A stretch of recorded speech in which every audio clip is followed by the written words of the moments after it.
శక్తి స్వరూపులారా, ఈ మధ్యలో ఒక శిష్యుడు గురుగారు క్రూర మృగ వశీకరణ మంత్రం పెట్టేటప్పుడు పులి ఎదురుగా వస్తే వీళ్ళు 108 జపం చేసేసరికి ఆ పులి అతనికి చంపేస్తుంది కదా అని అడిగాడు. కానీ ఆ ప్రసంగం పూర్తిగా వింటే అర్థమవుతుంది.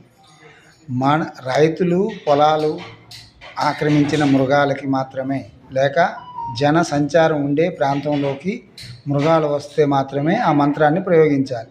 కానీ మృగాలు సంచరించే ప్రాంతంలో ఆ మంత్రం ప్రయోగించడానికి నిషేధమని ఆ ప్రసంగంలో చెప్పాం.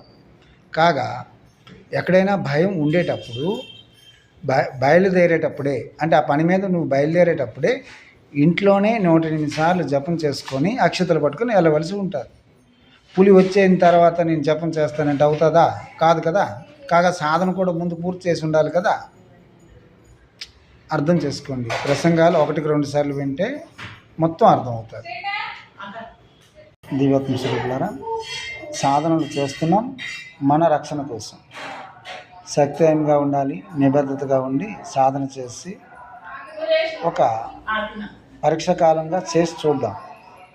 పని చేస్తే ముందుకెళ్దాం. అప్పుడే ప్రతిఫలితం సుస్పష్టంగా ఉంటుంది. జై శ్రీమాత.